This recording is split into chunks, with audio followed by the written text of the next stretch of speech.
KJ, thanks for the time today, my man. These last couple of weeks, your targets increased dramatically. Are you starting to feel like you're gaining traction in this offense? Kind of feel like you're starting to find your fit? Yeah, just I don't even notice that, I get a lot of targets and stuff. I just play ball. And I found out I had 10 targets again. So, I just gotta take advantage of most of the balls that come to me, So some you can't control, but the ones I can control, you just gotta take advantage of them. So I think my role is increasing every week. Getting better every week, recognizing stuff every week, just going against different teams and getting more comfortable with the game. So, yeah. Next one, Nick Kosmeyer. Yeah, KJ, just interested from your perspective, what the little hurdles are that you guys have to get over as an offense, to finally start building some momentum overall. So, man, I just think we need to just, bring the energy from start to finish, we can't let, a negative play in the game, dictate, how we play the rest of the game. Like we watched film today, it's a lot of little stuff that, I could have did better or, um, anybody else could have did better. But at the end of the day, we didn't execute enough. So we got to get back on track with that. Not letting one small play affect the whole game. So, just a bump of adversity right now. Just gotta get over that bump. Next one, George. Yeah, KJ, what's your relationship with Jerry been like this season? And have you learned anything from him and vice versa? Has he learned maybe anything from you? Yeah, me and Jew, that's like my brother. So, we talk about everything. When we frustrated, when we happy, what can we do better on and stuff, in the game and when I practice, we always picking each other brains. It's I learn stuff from him. He asks me questions, why I do this, why I do that. I ask him questions. So it's all love. It's all trying to help each other out just so we can get better. Next one, Kyle. KJ, I know you told us about how you were journaling the offense, like during training camp when you were hurt. With the hamstring stuff you dealt with earlier in the season, how did you just kind of stay mentally engaged and know, you're going to get your chance to really get your feet under you, as we've seen? You got to be patient. I think at that time it was a sign from God, telling me to slow down. You need some time just to, evaluate things for yourself and, things of that nature. So, I look at it as a blessing in disguise. That's how I looked at it as. And, it really helped me, just go be on the sideline, writing all the plays down and, just getting mental reps because I couldn't do it physically. So doing those mental reps really helped. So, I like to do stuff. I'm a hands-on guy when I learn stuff. So, writing the plays down multiple times, helped me out a lot tremendously, and it helped me understand offense tremendously. So, yeah. You talked about your evolving relationship with Jerry Jeudy. What about with Drew Lock? And I know he's had some struggles these past few weeks, but how have your guys' chemistry grown?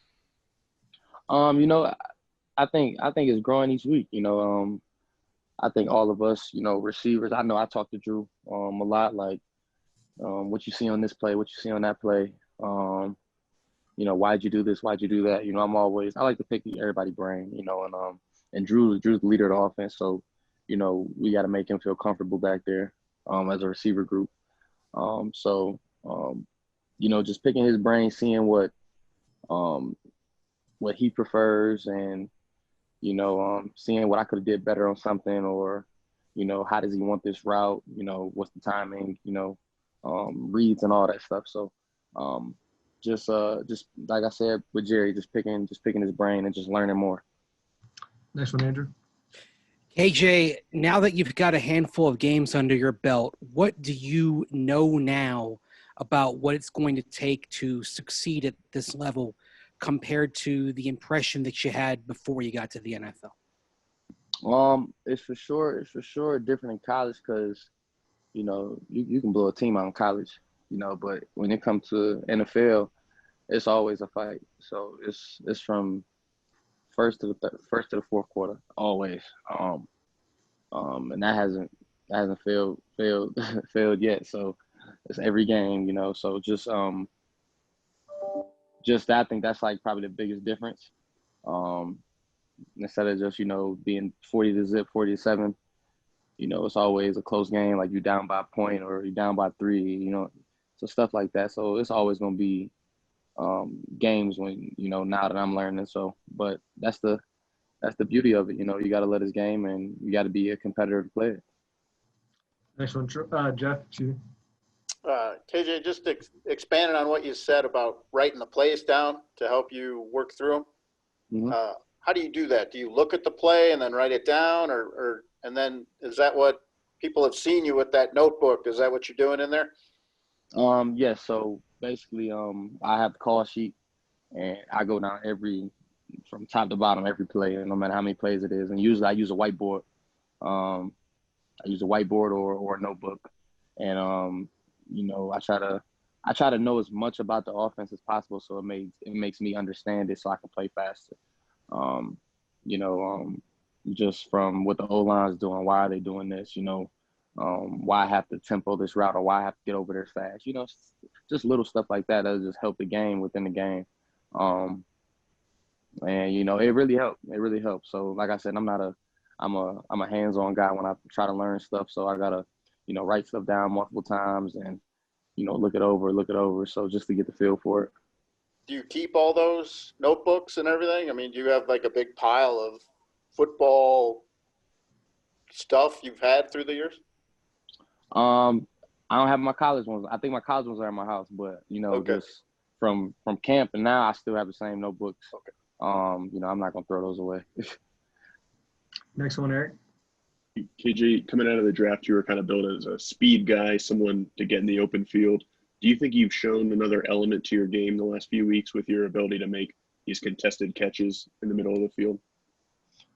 Yeah, you know, that's one thing I'm learning about the league as well. You know, it's more contested catches.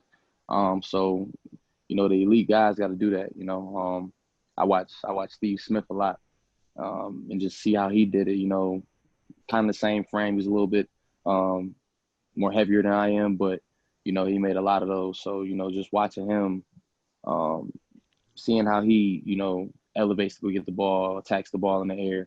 You know, that's the stuff you got to do in the league. So, you know, it's not always, you know, I'm going to be 10 yards separation from a guy like I used to in college, you know, even though I still can do it. But, you know, it's going to be more contested catches, you know, them tough catches that you just got to make to help the team. So, you know, just learning, you know, just got to go out there and play hard 24/7.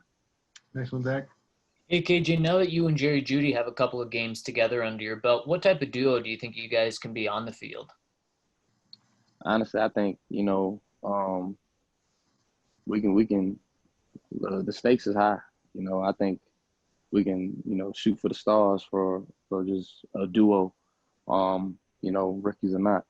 I think me and Jeudy are very capable of, you know, making big plays, like, and being mature and, you know, like a vet, you know. So, and we still learning, you know, but, you know, nobody's going to say, oh, they're just rookies, you know, stuff happens, you know, nobody's going to say that, you know. So you gotta be mature about it. You gotta be a man about it.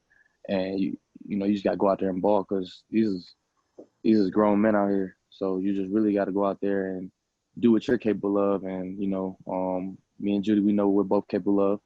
Route runner, speed, you know, getting separation. And we try to show that every Sunday. So when the opportunity comes, you know, I always tell them, like, when the ball touches your hands, just think score. At all times, just think score, you know, because you don't know, because this is another thing I'm finding out, like, one game you might get 10 catches and then another game you might get 1, you know. It's just the way stuff plans out. So just learning little stuff like that. Guys, time for a few more. Next one, Nick. Yeah, KJ, just looking at the Miami Dolphins defense, it's one of the league's best in terms of forcing turnovers. Xavier Howard is a big part of that, 5 interceptions this year. What stands out to you about them? Yeah, you know, they're real physical. They're real physical up in the line of scrimmage. I think their whole secondary is good. you know. But it's gonna be a fight, but we just gotta execute. There's nothing else to say. We just gotta execute, do what we gotta do our jobs, and help, and come out there with a dub. Don't matter how pretty it look, how ugly it look. You gotta make catches, get first down, score, and the rest will tell itself. So just gotta go out there and execute. Final two, Kyle, then Troy. Hey, so the Dolphins have played a ton of rookies this year too, just like the Broncos. And obviously they got Tua leading their resurgence. Anything you think the Broncos can take from what the Dolphins are doing and how well they're playing this season coming into Sunday? I think it's gonna be like a matchup game. Just like man coverage. Physical. I think they're a little bit grabby. So we gotta execute. There's no other discussion. We just gotta execute. We gotta keep the energy up from the first quarter to the fourth, and we just gotta put points on the board. Final one, Troy. Off the beaten path just a little to have some fun with you, KJ. When I was on that card Zoom with you, you have a dog named Denver. What went behind the name, and what kind of dog is it? And your mom fell asleep for your touchdown. Have you talked to her about that and given her a hard time on the winning touchdown?